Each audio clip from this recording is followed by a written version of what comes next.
So how many HubSpot experts does it take to replace a light bulb? I don't know, Mike. How many HubSpot experts does it take to replace a light bulb? None, because there's an automation for that. Oh! Why did I allow you to do this? Welcome to another episode of Little Talks, your weekly dose of marketing news and insights from Littlefield Agency.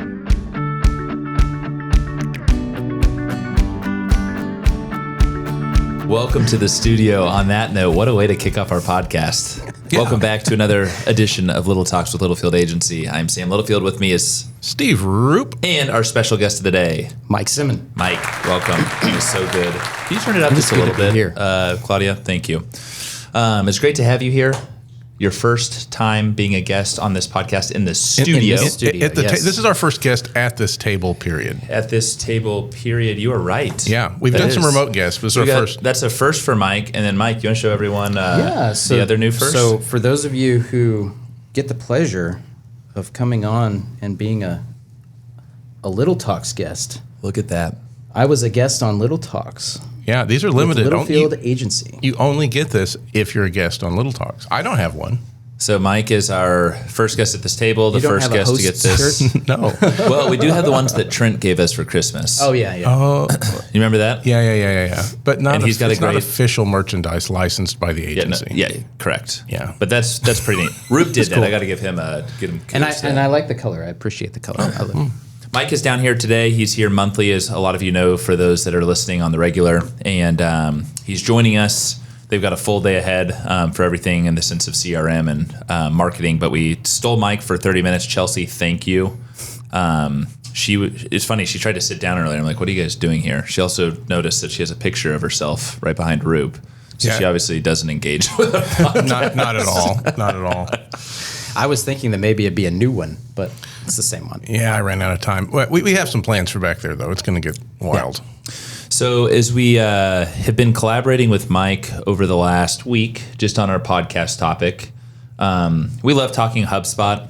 We love talking all things CRM, email marketing, etc. That is obviously what Mike and Roop do for a big part of your living. Yep. We're switching it up this week, though, and we might broach HubSpot at some point. But Mike how long have you been with Grasshopper, Mike? 12 years. 12 years. With 5 before that at our agency in Wichita. That's right. So really 17 years. 17. Yeah, 17 years of Grasshopper knowledge. You've been here for 13. I think that's right. Yeah. So you guys are right neck and neck with each other. So Mike has a plethora of experience just in all things Grasshopper, in all things CRM, but in all things dealer marketing. Mm-hmm. For those that listen, B2B dealerships, distribution networks, distributor, we're going to talk about just the ins and outs of dealer networks. I talk to a lot of people on a weekly basis that sell through authorized dealers. For example, Ditch Witch has authorized Ditch Witch dealers. But I would say 85% of the prospects and customers that we work with are what we call rainbow dealers. What would you call them? Yeah, is that a decent rainbow dealers? Yeah. So, how many dealerships do you guys have, Mike? Oh, 1,000? About 1,000. About 1,000. At least in the U.S. In the U.S., yeah, exactly. So we're going to talk through the ins and outs of what that looks like, because these dealerships, while there are great dealers out there that push a lot of Grasshopper product, they are also incentivized to try and push other product as well, your competitors. Yep. So let's start this off with Mike. Give us just kind of a treetop view of your experience the last 12 years with your dealers. Yeah. So, I was thinking about this as we were going to be talking about it, and man, a lot has changed in 12 years. Oh my God. Yeah. 12 years ago, Facebook was, it was the thing, but it wasn't the thing that it is now. And certainly digital has just revolutionized the media landscape in so many ways. We used to really focus in on more of a traditional mix. Absolutely. Not just for us as a brand, but also the dealers were, they were dealing with radio, newspaper, television, and billboard primarily. And then some maybe, other local opportunities, sponsorships, those kinds of things. Sam's dad used to call that the good old days. The good old days. They were great days. Yes. Well, it was a heck of a lot. And it's crazy that it was 12 years ago. Yeah. Well, Yes, Like that doesn't and- seem like that long ago, I mean, but it was a Google- long time ago. Google's been around since, for 20 or so more years with AdWords and that kind of thing, but it wasn't as disruptive, or it wasn't as challenging as it is now, in terms of what do you place, how do you place it, when do you place it, targeting, all that was a heck of a lot simpler, just because of the nature of media. And so, we've always had a co-op marketing program with our dealers where they have access to funds that we help to support them in their local advertising efforts. And that was really primarily based in traditional media. Yep. And then the explosion in digital has progressed, has just gotten infinitely larger. And it's become more of a challenge, not just for the dealers, but for us Totally. as manufacturers, for you guys as agencies. I mean, we're having a heck of a time keeping up. I can't imagine a dealer or dealers that are, like you said, they're not just repping one brand. I mean, there are some of our dealers that Grasshopper is their primary focus, but the majority of dealers are, like you said, rainbow dealers. They have a Grasshopper, they'll have 4 or 5 other brands potentially that they're also trying to sell. Keep up with the marketing messaging, and not only those, but maybe handheld equipment or other supplies and that kind of thing that they're selling to their customers that are coming through. So they're focused on a wider range of things. Plus, they're small business owners. They've got payroll, they've got taxes, they've got a whole bunch of other things that are on their plate. And we have the benefit of, as marketers, of really honing in and understanding the craft, whereas they're just, I mean, I can't imagine trying to do all of what they have to do and then try to figure out, okay, how do I market the products that I'm selling? So it's becoming more of a focus on helping the dealer to understand here's where you should be, because in some ways that's not for us to say because we're not in their local community, and in their local market. But here are the places that we know our customers are, that we've been focusing in on at a national level, or digital and targeting, and then helping the dealers to craft local or community centric messaging and opportunities that they can reach those people that look like that in their area, to that we can support them in that effort. And they're leaning heavily on you and us for that message, for that opportunity. Mm-hmm. You know some of your dealers really well. Yeah. You just alluded to the fact that they've got payroll to run, they've got product to push. Is marketing even top of mind? Like they're trying to sell stuff. I essentially at the end of the day, they got to push product. Yeah. So as you've developed relationships over the years, what does that like? Is it a marketing first mindset? My assumption is no. Yeah, no, I wouldn't say it's marketing first. There are certainly dealers that have a closer pulse to marketing and sales related activities, or sales activities that are related to marketing, not just, how someone comes in the door and they engage in the sales process at that point. But yeah, it's not probably the first thing that they're thinking about. Certainly probably not even I don't know if it's even in the top 10. Totally. Potentially. Understandably. And that, how could you blame them, really? So it's incumbent upon us as manufacturers, as marketing departments at the manufacturer level, to, one, really understand that is the challenge for them, and two, to help them to understand what, if they're going to employ some marketing initiatives, how can we help them and make that as easy as possible? Yes. Like, we don't want to make that challenging. We don't make that hard, because if we make it hard, they're either not going to do it, which is not great, or they'll go somewhere else and push something else, which is equally not great. So we've got a balance that we have to strike. So, Rip, do you have any thoughts there? No, not yet. National brand, local presence. It's a great point. You have 1,000+ dealers all over the country. Where you guys primarily, sell the most mowers. Right. So how are you working with dealers on specific? I mean, a message in Texas is very different than Nebraska and Idaho, et cetera. Like, what does that look like? There's different selling seasons, right? Right now in Wisconsin, it's still potentially snowing. It could, yeah. So there's some regionality to it. There's timing that's involved. I mean, really, there are different grass types and seasons and that kind of thing all over the country. But really, when it comes down to it, the core message doesn't change, but the audience is certainly different.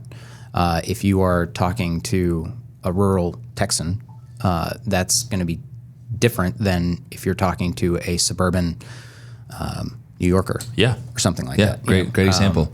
So from that perspective, that can be, and that's where the dealers can have a greater understanding of who they're trying to reach, who their specific target market is. But it really, the targeting parameters, if you use the jargon, aren't really going to change much. I mean, we know we have specific parameters that we focus in on for any potential buyer or target in any particular area, and there's some commonality there, and then regionally or seasonally it diverges from there.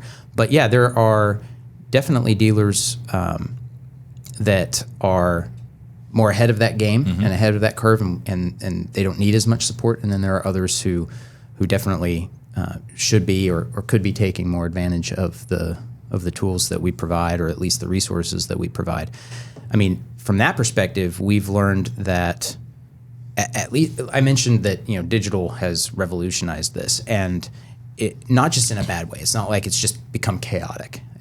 There's certainly something to that, but it's become a lot easier for us as a manufacturer to advertise at a national level, but also make it feel more localized. So right now we're pushing national advertising programs on social media and Google and elsewhere with to an extent, a real local feel, and we can get those prospects directly to the dealer in inquiring for the product that we have specifically in real time, where the dealer doesn't really have to think too hard as to what the next step is in that selling process, or at least in that engagement process with that prospect. What I love about that is I would call that softening the beaches, right? I was in Nashville. Excuse me. I was in Nashville last week at my CEO conference, and there's a CMO panel, and one of the ladies on the panel was phenomenal, and she said 75%. This was actually in B2B. 75% of B2B buyers already have done their research and at that point know which product they're going to buy. So to your point, right, that we have done our job with you. They walk into said dealer and say, Bob, looking at this model of Grasshopper, talk to me. Right. They get it across the finish line. But at that point, it makes Bob's life, the dealer, a hell of a lot easier, because that person has already gone through from awareness down to the consideration phase. Right. Soon path to purchase. Right. So, I think that's Mike, as you think about it, that's an ideal situation. There are some people that walk in and say, hey, I've got 10 acres of property in suburbia, and I'm looking for a zero-turn mower, talk to me, right? Right. So from your perspective in your relationship with dealers and just knowing dealer networks so well, what is an opportunity, whether it's a really good dealer or just a dealer that is so-so, for them to better tap into the power of marketing to eventually push more product for their dealership? Yeah. One thing I'll pick up on Please. what you just said, and then I'll go back to what you just asked, and that is with regard to education and research before they even step foot in the dealership. Even 5 years ago, when we would take phone calls, inquiry calls, directly at the factory, someone would call in. Very frequently you'd hear, "Hey, I am looking for a zero-turn mower. I don't really know anything about Grasshopper. Can you tell me about it, or versus brand X, Y, whatever?" Okay. And that's a fairly common exchange. And now I hardly get any of those calls. Like, hardly get any calls that are very general in nature. Now I get calls that they've done their research. You can tell they've done their research and their homework, and they have very specific questions about very specific pieces or components or systems or whatever. And so that's fantastic, by the way. Yeah, well, and that's great because that says that, well, it speaks not only to the shift that you mentioned, but it also tells me that we're doing a good job of providing that type of content and education that people can go find on their own, which is great because any time that someone can become invested in something, have skin in the game themselves, they're much less likely to walk away from that. Yeah. So if you can get someone coming in committed to, I want to buy a Grasshopper, and you can get to that, you can help them get to that point before they even step into the dealership. It's like you said, it's a heck of a lot easier for that dealer than take that prospect and get them across the finish line. And now I have forgotten what your question was. I'm so sorry. My question was, luckily I've remembered. You're younger than me. What is the opportunity for them, for great dealers, for okay dealers, for any dealers, to take advantage of just, and like you said, you've alluded to the tools and the technology, and it's so much easier to go and get in front of more customers at a fraction of the price. What is their opportunity? Just if they had one takeaway, hopefully you get to share this podcast episode with some of your dealers. What's one key takeaway is you're in busy season, man. Right. You're in your busy selling season. So here we are at the end of April, early May. From now until Christmas, what would be one takeaway for them, just in the sense of how they can better use the power of marketing to sell more product? Yeah. So the one I'll give two, but the first one would be, don't wait till now to try to figure it out, because if you're trying to figure out in season, then you're already behind. You're behind. So this is something that you have to think about well before that selling season comes. So you've got to have a plan in place, and I think that's probably the main thing. Would be, yes, we've already alluded to the media landscape is so fractured and divergent and chaotic to an extent. What do you place? When do you place it? How do you play? Like, you're pulled in all these different directions. Step back, identify who and you may have different, even in one community you may have, or local area, you may have different targets for different products that you're selling. Obviously for a Grasshopper, it's going to be it's a consumer product. It's a business product too, but it's not going to be the same buyer that would be buying something, on the lower or entry level threshold of the zero turn market. And so know that and know who you're going to talk to, but then have that plan going into it. Take the time to sit down and think, okay, what are the key aspects of this brand or this product that I want to get across, and when would be the best time to do that? Like for us now, obviously, with mowing season, but there are off-season opportunities with our product, with snow removal, leaf collection, and all other manner of different things that you could be thinking, okay, I want to definitely focus on mowing, but also I want to have some left for snow season or for leaf season or whatever, and then be thinking not only that around timing, but also placement. I mean, there are some dealers who have opportunities in their local communities that we would never think of. Like one dealer just absolutely cannot go without having an ad on the placemat menu of the local diner. And so, we'll co-op that. Love that. I mean, really, because that is something that is specific to them. Now, we probably wouldn't co-op everybody doing that, no, but that'd be like, it's a great example. Is that a key fixture in your community? And if so, then that probably makes sense to be there. Does it make sense to go try to, if you're out in rural wherever, like 150 miles from your city center where the local television station is do you need to be advertising on local TV? Probably not, because the majority of the people that are going to be reached by that are not going to be your buyer. Yes. Because they're not going to drive 150 miles to come buy from you, unless you have a very, very, very, very, very specific product that, like a Ditch Witch or something where it's maybe in one state. You've got one dealer in one state, but think about not only timing but also placement, and then the product or message that you're trying to reach. And those are just so general and vague. It's almost elementary to talk about them, but there are so many people that miss that, and they get to they start thinking in all manner, and then they get analysis paralysis, and then they don't do anything, and that's just as bad as.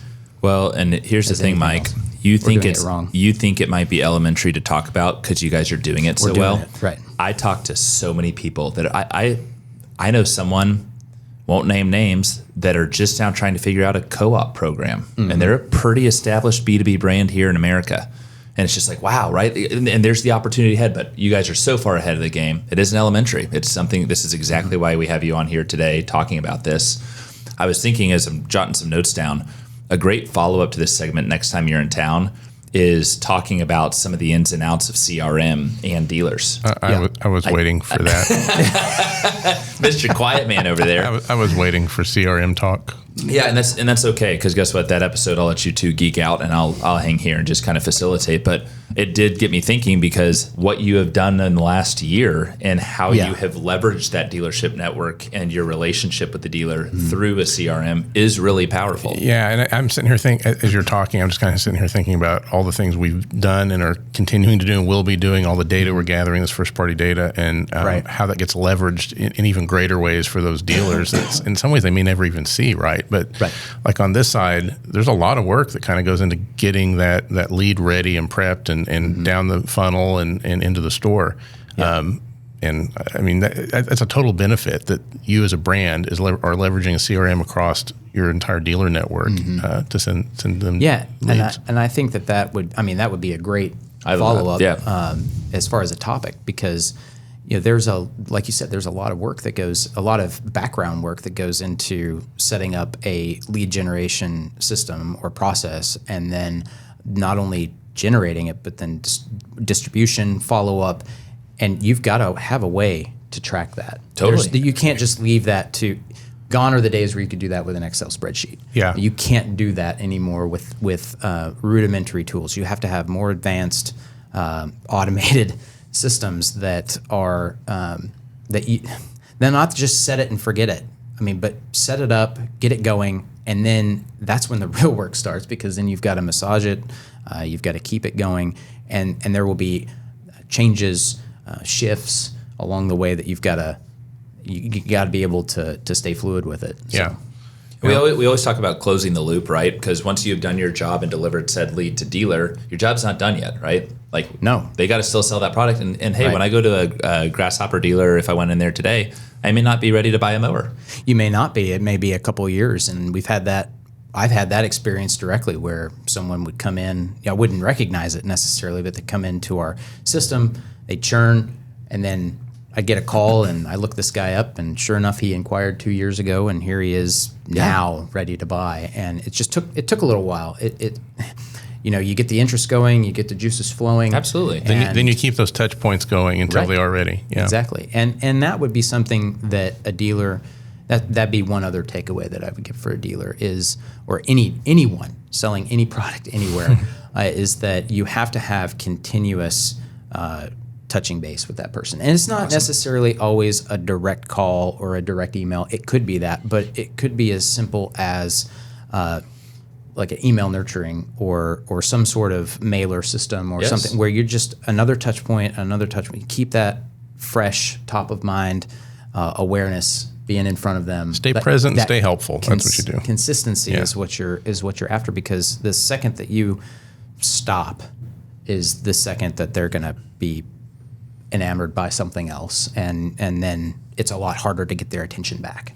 Well, I think about that 2-year sales cycle. Last thought on this note is on that longer buyer's journey, and to your point, getting closer. Yeah, there you go. There you go. To your point, Roop, is we're not selling them for 2 years. We're educating them. We're entertaining them.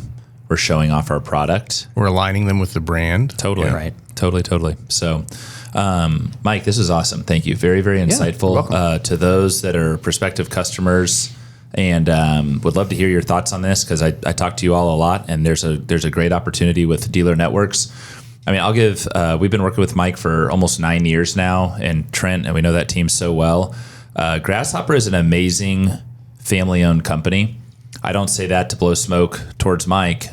We kicked off the Williams relationship a couple weeks ago, and the brand manager told me a story about how her husband's mom has had a Grasshopper her whole life. And now that her husband finally bought one and he was so excited. And it's just like that kind of thing is what we love to hear. There's no direct correlation to Grasshopper with this client. They're in a whole different manufacturing business. But it speaks to the depth and breadth of their product. It's amazing. It lasts a long time. And you guys are doing a great job. So it's always fun having you down here. You guys help us do a good job. No, of course, and we're happy to. So if you're in the market for a mower, this is your guy. He'll talk all day about it. Grasshopper Mower, amazing company. Thank you, Mike. You guys have a great day ahead. Yeah, we do. And to our listeners, thank you for listening. We'll see you next time. Adios. Bye. And that's a wrap. We hope you've enjoyed our little chat and found ways to grow your own marketing strategies.